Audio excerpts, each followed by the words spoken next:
Hilchos Terumos Perek Revi, the laws of the Truma separation to the Kohen. Chapter 4. Says the Rambam, Halacha Aleph, Oisa Adam Shliach Lahafrish Le Terumos Umaisres. A person can appoint an agent to separate the Truma separation and all the tithes, really, on his behalf. Shanemar, as it says, Kain Tarimu Gam Atem. So too you should separate. And Torah uses the extra words, also you. What does it mean, also you? L'Rabbi Shluchachem, the extra word, also you, teaches that it includes also an agent. You don't have to be the one to separate your truma, you can have somebody else do it for you. However, a non-Jew cannot be appointed as an agent. Shanemar, because it says, Gam Atem. You, also you. That means that the agent has to be like you. Ma Atem b'nei bris, av shluchachem b'nei bris. The same way you are part of the covenant, Jewish people, so to your agent is part of the covenant. The Rabbi has a big talk on this because seemingly, when you appoint an agent, we don't really care who you are. All we care is that the deed gets done. You need your truma to get separated, so who cares if a Jew does it, if a non-Jew does it? And the Rabbi explains that that's not what shlichus is. Shlichus, when you have agency means that you're actually passing on a part of yourself to the agent. The agent assumes part of your identity. It's called kemoisei da hamishaleach mamish. You become a fiduciary trust. Yeah, but you become like the Mishaleach, you become like the sender. And therefore, only if the two of you share an identity, like a Jewish person, both of us share a soul, one can appoint an agent to be his emissary. But a non-Jew is of a different nature. We're different genes, different DNA, different soul. And therefore, we cannot be an agent for a Jew. Halacha Bey is Chamisha lo yisreimu. There are 5 people that are not allowed to serve as agents. They're not allowed to separate truma, even for themselves. The truth is, v'im tarmu ein truma son truma. If they took truma, so much so is it not effective that the whole truma which they separated is worthless. Hacheresh. The first one is the cheresh. Now cheresh in Hebrew, modern Hebrew, we translate as someone who doesn't hear, but in halachic Hebrew it means somebody who doesn't hear or speak. He's a deaf mute. The hashoita, and a mentally unstable person, v'hakatan, and a child. If a non-Jew separates truma for a Jew, even with his permission, it doesn't work. And also if you separate truma for somebody else without his permission. Again, of course, if you have his permission, then you're an agent. That's what we just said, you can do that. But if you don't have permission, then in any of these 5 cases, if they separate truma, it doesn't even work. What about the opposite? What if you were being very generous? You know that you made a crop, and your friend, the farmer, your neighbor, also made a crop, but he's not so rich. And every gift that he gives is going to cost him a lot of extra money. So you take truma from your own property for yours and for his. It says that Rambam harezu truma v'tiken pereseim. It works. It's a good truma. You have fixed his produce. And you have the prerogative to choose which Kohen to give it to. And David is a Kohen. So let's say I gave Truma for myself and for you. So since I'm giving the Truma, I get to choose who gets it. I can choose which Kohen I give it to. Halacha Gimel, hatoirim shalei birshus, if somebody takes Truma from somebody else's fruit without permission. Oy sheyarad l'seichs de chaveroi, v'liket peiris shalei birshus, or somebody goes into a friend's field, picks fruit without permission, not even truma, he's just picking apples off the tree, like this guy, picking apples off the tree without permission. And he's like also taking truma, he's being a thief and a tzaddik at the same time. Goes to his friend's field, takes the fruit, and wants to take truma. Takes without asking. In Baba Alabayis, then the owner of the field, this guy in the back, he comes, the Amar Loya, and he tells him, Klach etzel yafos, go to the better ones. Why'd you take these? Go to the better ones. So now we have to see what he meant. Either he's speaking seriously or he's being sarcastic. Im hayusham yafos mimasha taram, if indeed in this field there were better ones, so then truma say truma, shahar ene makbid. Then the owner actually is not being particular about the fact that the guy is taking truma for him. He's just like seriously saying, why didn't you take the better ones? I wish the Kohen could get the best for Truma. You should have gone to the better ones. But if there's no better ones, if the guy grabbed the best quality fruit, so when the owner said you should have went to the better ones, he's being sarcastic. He's saying, what are you doing in my field? Go to the better ones. As if to say, Ein truma se truma, shalei amar lei ela al derech michoy. The truma that you've taken is not a truma because I'm only saying this to you by way of protest. What if the owner came and didn't say a word? He just went to the tree and picked more fruit and added it to the guy's basket.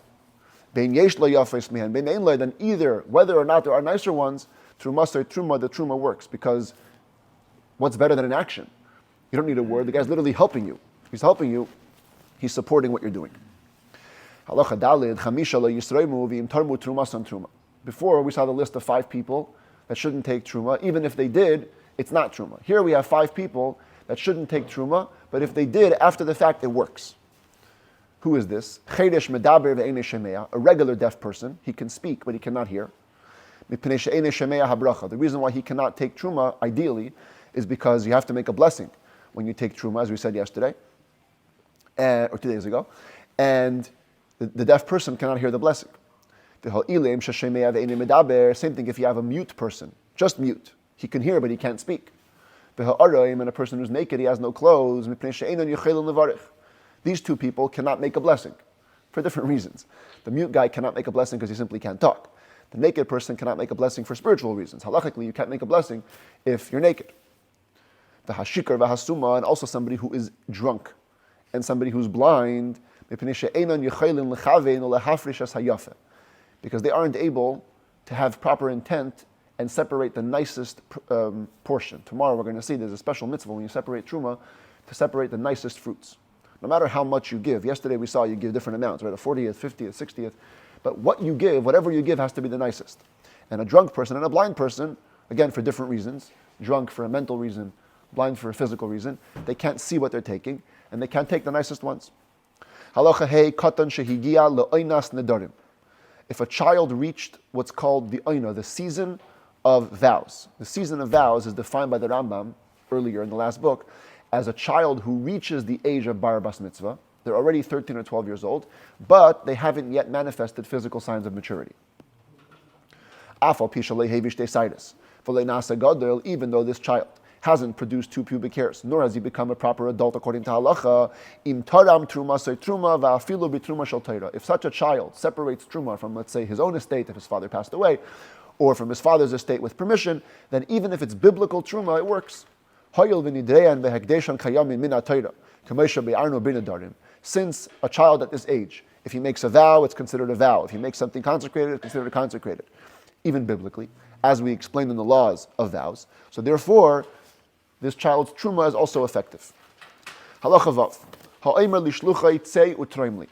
A person tells his agent, go take truma for me, please. I'm going on vacation. I have a grain pile over here. I need it to be separated with all the proper stuff. Go do it for me. The guy walked off to do his mission. But the bottom line is the principal comes back from vacation and he doesn't know if the guy did the truma or not. But when he examines his grain pile, it's clear that some truma has been taken from him. He just doesn't know if his agent did it or not. Fascinatingly, we don't presume it to be taken truma in the proper way. Even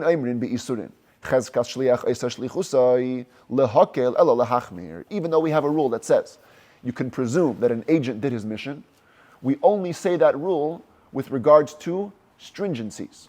For example, the last time we had this was in the laws of marriage. If you tell a guy, please go and consecrate this woman for me, and you don't know if he did it or not, but you find a woman with a ring. So now you have to assume that the agent did his mission, he consecrated the woman, and now there's a stringency in place, which is she cannot get married unless she gets a get from you. But here, if we assume that the guy did his mission, there's a leniency. We're going to say that your grain was taken truma, you're good, you don't have to take any more. We don't say that principle to go lenient. And therefore, you have to worry, perhaps somebody else took truma without your permission, which is not allowed, and therefore you have to take truma again from your property. If you're an agent, somebody appoints you as an agent, says, go take truma for me. How much should you take? Yesterday we saw you can take either a 40th if you're most generous, a 50th if you're average, or a 60th if you're stingy. So what should the agent do? It says the Rambam, Terem kedaita shel balabayis. He needs to basically kind of be in touch with the owner, at least to assume, what would this owner give? If he knew he's a stingy guy, take 1/60th. If he was a generous guy, take a 40th. If he doesn't know, so you go average, 1/50th. Let's say the agent wanted to give average because he didn't know who the guy was, so he's giving average. But like we said yesterday, you don't measure truma exactly. You have to guesstimate. So when he guesstimated, he picked out his approximate amount of truma. It came out, it's a 40th or it's a 60th. Truma say truma. It's a good truma, it's fine. Because you're only taking average out of doubt. So if you take less or more, it's okay. But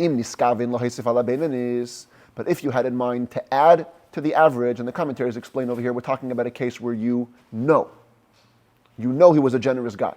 You wanted to give more than the average. And then you took truma, even if you took 1/49th, which is technically more than a 50th, but since you wanted to add to the 50th and really give a 40th, ein truma se truma, the truma is no good.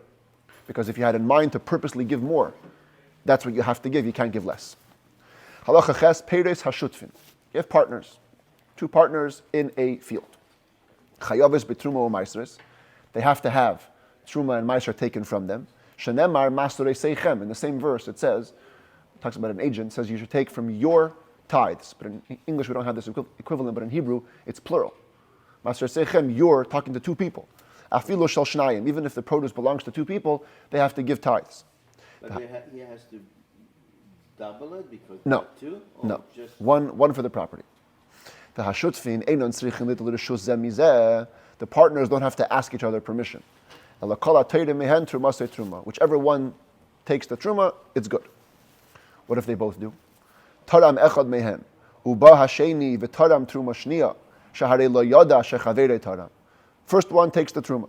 Comes the second one, takes the second truma. He doesn't know that his friend took the truma. Im hayu memachin ze al zeh. This is interesting. The word memachin usually means protest. But the Kesef Mishnah here explains that memachin means relies. If they were so trusting each other, each partner relied on what his friend does, truma sasheni eina truma. Then when it's discovered, the mistake, the second guy just gave redundant truma, so it's undone. It's considered non-truma. But if they did not rely on each other, so then it depends if the first guy did the proper amount. The taram harishan kashir, if the first guy took truma properly, the proper amount, ein truma sasheni truma, then the second truma is worthless because it's unnecessary. Lo taram harishan kashir, truma shneyan truma. If the first guy didn't take the proper amount, then both of their truma is considered truma. They both go to the kohen. Halacha tes ha'omer l'shutfai. A person tells his partner, oile ben beisai. Ben beisai means his household member, but the commentaries explain it means his attendant, personal attendant. Oile avdei l'shivchasai. Or he tells his servant or his maidservant, Lisraim, to take truma from his possessions. The halchu Lisraim. And they went off on their way to do truma. And this is before WhatsApp, before cell phones. You can't reach the guy. On their way, ubitel shlichusay kaidem sheyisraimu. The owner cancels the agency. Because you know what? I don't want my partner or my servant to be my agent. Does that work? So the Rambam says it depends what the agent did. Im loishina hashliach truma se truma. If the agent, it's revealed that he didn't make any changes, he didn't deviate from what the owner said, truma se truma, the truma works. Too bad that you canceled it later. You already made them your agent. It's effective. V'im shina, but if the shliach deviated, and it has to be the following deviation, not a major deviation. He told him, take truma from the north side of the pile. He took from the south side of the pile. So then, since he canceled the agency, that makes the truma not effective. Now, if the shliach did a bigger change than that, let's say he took more or less than the guy intended or from a different species, then we don't care if the guy canceled it or not. If you deviate from your shlichus is canceled. Anyways, that's why the Rambam chooses the example of north and south, because it's like a small deviation. Small deviation only if the mishaleach, only if the sender cancels the shlichus, then the cancellation is effective and the truma is not effective. Halacha yud, aris shataram, a sharecropper that takes truma. What's a sharecropper? A sharecropper is somebody who was hired by an employer to work his field for a percentage of the crops. He shares the crops. Comes the sharecropper and takes truma from everything, from the part that belongs to him, from the part that belongs to his employer, uba bal abayis v'ikev. And the owner of the field later on comes and stops him. He doesn't like what he's doing. So the Rambam says, if he stopped him before he had a chance to finish separating the truma, ein truma so truma. So the truma that he takes is not a good truma, it's worthless, because he was stopped before the act could be done. But if the owner, the employer, only came and stopped him after he took the truma so truma, then the truma is a truma, whatever he's taken, he's taken. Commentaries point out that this whole law is only being said about the part of the produce that belongs to the employer. The part of the produce that belongs to the sharecropper for sure has the right to take truma. The owner can never stop him. Here we're talking about the part that belongs to the owner, and that's when the difference is when the owner came. Caretakers may take truma from the estate of the orphans of whom they're in charge. We had this before, this concept that when a person would pass away, leaving an estate, the Jewish court would put in place a apotropos, a caretaker, basically would see to the financial needs of the orphans and make sure they don't make any irresponsible decisions. And one of their jobs is that they're allowed to take truma from any produce that the property of the orphans produce. Halacha Yud Aleph, Haganav, the Hagazlon, the Ha'anas. A thief, a robber, and a person who forces himself upon others. In halacha, we have two types of people that steal. Ganav is a person that steals in secret. Gazlan is a person that steals openly. And an anos, the way it's described in halacha, is basically somebody who pays for that which he takes, but he takes it forcibly. So he tells you, sell me your watch for $1,000 or else. So technically, you sold it. He paid for it. He paid for the object.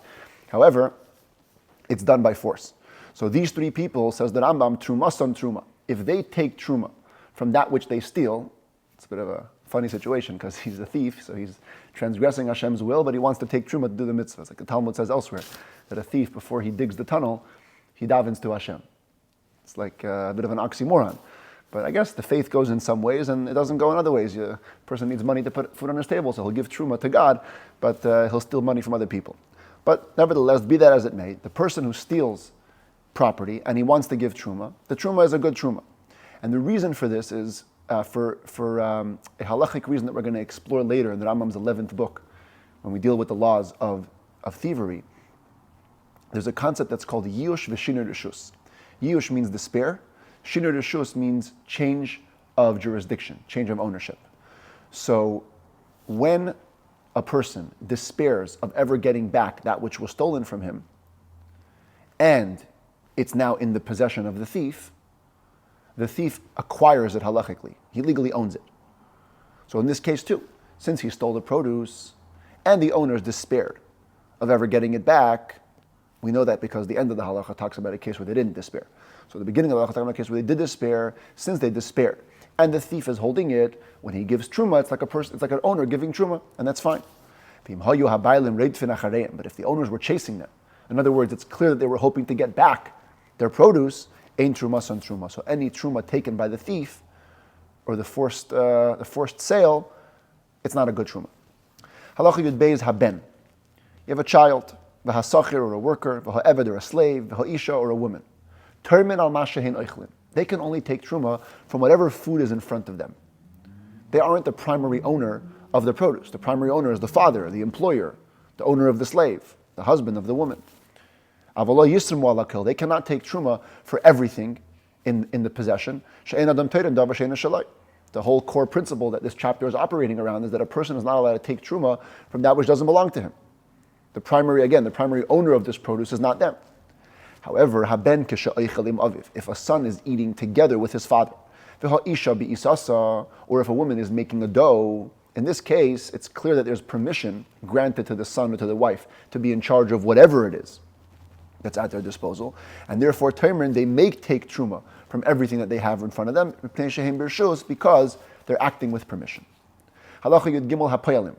workers, regular employed workers, ein lahen reshus lisroim shalei midas balabayis, they don't have any default permission to take truma from the produce of their employer without his knowledge. Chutz min aderchin bagas, except for these guys that are jumping on the grapes in the pit. So that's how they used to do it. They used to actually press the grapes with their feet to produce wine. So if you were employed to press grapes, you have an automatic permission to give truma from that wine, let's say. Why? Because we examine their power. These people that are in charge of pressing the wine, if they wished to transmit ritual impurity to the grapes, they could do so right away. It's in their power. So if the owner gave over the grapes to them and clearly trusted them on this matter, he trusted them to maintain their ritual purity, even though he knows that they could make it impure, so in a certain way they became his agents. And therefore, if they take truma from the wine, it's a good truma.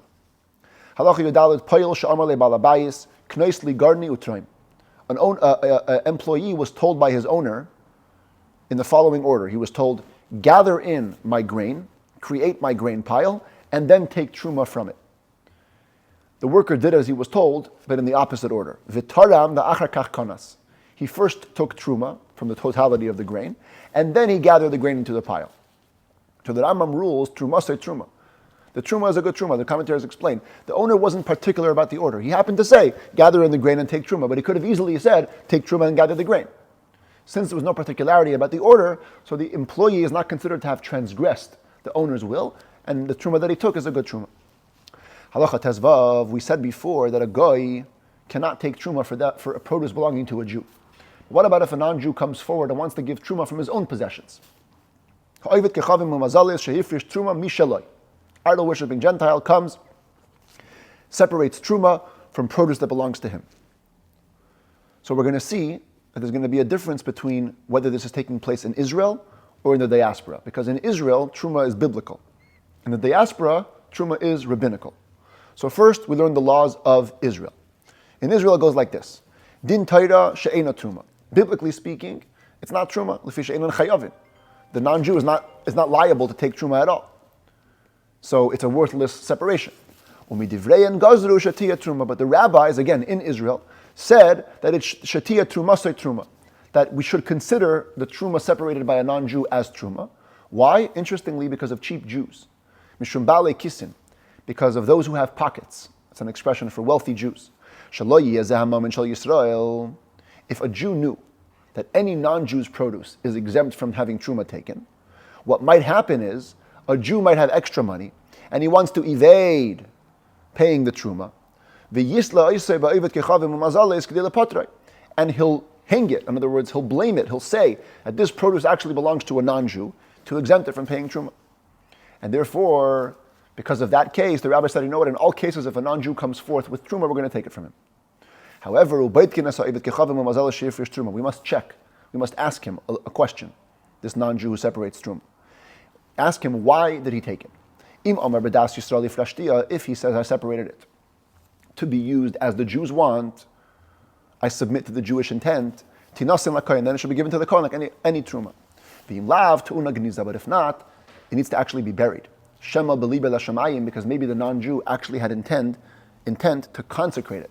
He wanted to give away the truma to heaven, in which case it's forbidden to have benefit from it at all. And now that Rambam qualifies the whole ruling, when do we say that biblically speaking it's good truma and it's not good truma, and the rabbi said it is good truma? That's in Israel. But we're a Gentile to separate truma in the diaspora. The rabbis didn't decree anything about it at all. We simply tell the guy, listen, it's unnecessary, it's not truma what you're doing, go back home and enjoy your produce. A person intended to say that what he's about to separate is truma. And then out of his mouth comes the word meiser by mistake, the tithe for the Levi. Meiser v'amar truma, or he's thinking to say meiser, but he instead says, what I'm giving is truma. Le'amar klum, it means nothing. What he said is nothing. Ad sheyapiv v'libay shavin. This is a principle we have again and again in halacha, that what you say with your mouth and what you mean in your heart has to match. Hifrish truma b'machshavte v'le'haitzi b'sfasav klum. If, on the other hand, you only separated truma in your mind and you never verbally expressed it, Harezu truma, that is truma. Shenemar, because it says, V'nechshav lochem trumaschem kadogan min hagoyren. Your truma will be considered. That's the literal translation of v'nechshav. It will be considered like grain from the granary. Now the word nechshav is also related to the same root as machshava, which means thought. V'machshava bilvad tiyeh truma. From this we learn that just with your thought alone, you can make something truma. Halacha Yud Zayin. Hamafrish truma al tanai. Somebody separates truma on a condition, with a stipulation. Im yiskayim atnai harehi truma, v'im lav eino truma. So like any stipulation, if the stipulation is fulfilled, it's truma. If not, it's not a truma. V'chein hamafrish truma o meiser is v'nicham aleya. And similarly, if somebody separates truma and meiser, or tithes, and he regrets what he separated, harei zanisha lechacham umatir loy, he can ask a Torah sage and get it released. Kederech shematirin loy shar nadar, in the same way a sage can release any vow. V'tachzer chulin k'may shahoisa, and the produce that he separated as truma or meiser reverts to being chulin, to being regular grain, as it was, ad sheyafrish pam shniya oisa shehifrish tchila oy perias acheres, until you separate again, a second time, that which you separated originally, or you separate other produce. And the commentaries note that this law only applies if you haven't yet given it away to the Kohen or Levite. Once you actually give away your truma or ma'aser to the Kohen or the Levite, then it cannot be undone, even if you regret it. Halacha Yud Ches. Hatoyrem bar shel yayin.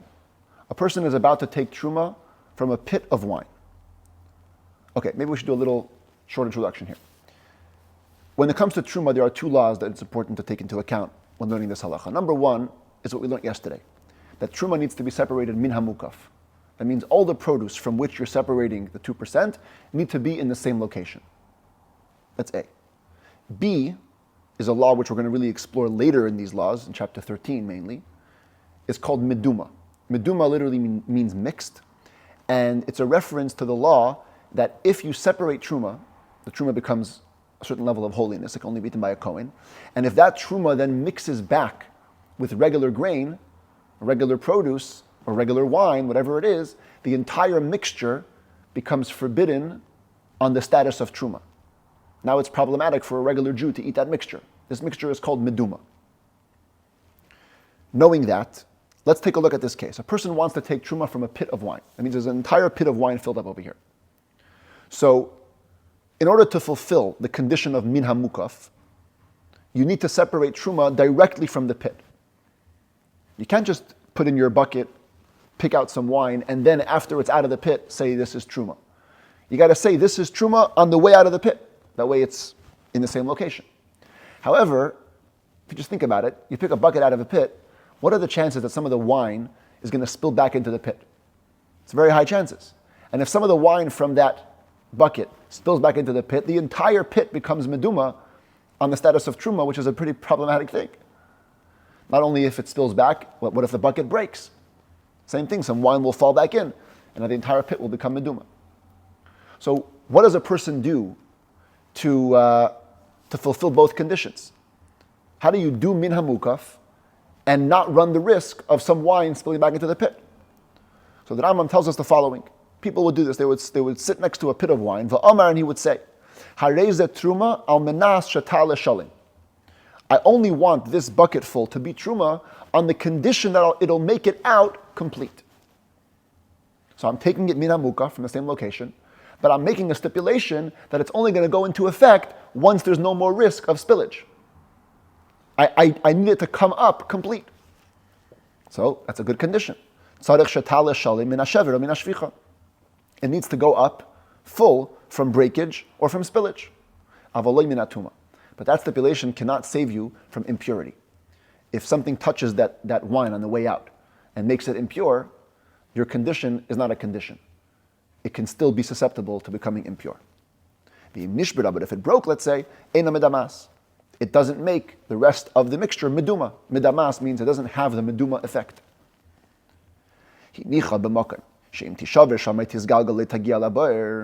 If you successfully pick up your bucket of wine and you put it far away from the pit, at a point that even if it were to break over there or roll away over there, it wouldn't reach back to the pit. At this point, your condition has been fulfilled, and if the wine does somehow end up back in the pit, it does make the entire pit meduma, because you've already fulfilled the condition. Says the Rambam, this whole law is only said when it comes to the great truma, the regular truma to the Kohen.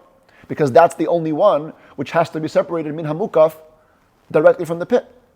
Avo betrumas meiser, but when it comes to trumas meiser, the Levi, when he gets his 10% of the tithe, he has to give 10% of that to the Kohen. So if he had a pit of wine that was meiser, and he wants to take trumas meiser from that pit, since we're dealing with trumas meiser, shemuter lisraim shalei min hamukaf, where it's permitted to separate the trumas meiser even if it's not in the same location, kevon sha'olsa niskayim tnoi. If the person were to say, I want this bucket to only become trumas meiser once it comes out complete, we don't listen to that condition because it's unnecessary. Kevon sha'olsa niskayim tnoi. The moment you raise it, the condition is fulfilled. V'harehi trumas meiser, it becomes trumas meiser. V'afal pisha nishb'rei shenishb'cha, even if it breaks or spills on the way out. Ve'in tzarich leimar shenitmeis, needless to say, if it becomes impure. In all cases, it retains its status of trumas meiser, and if it falls back in, it can make the rest of the meiser meduma. Because again, there's no law of min hamukaf that you have to cater to. You simply could have done it the easier way, which is pick up the bucket, and only once it's out of the pit, then you would say it's trumas meiser. Since you didn't do that, you run into higher risks. Halacha chav ha'omer. A person says, shalamayla truma v'shalamata chulin. He has a box, produce.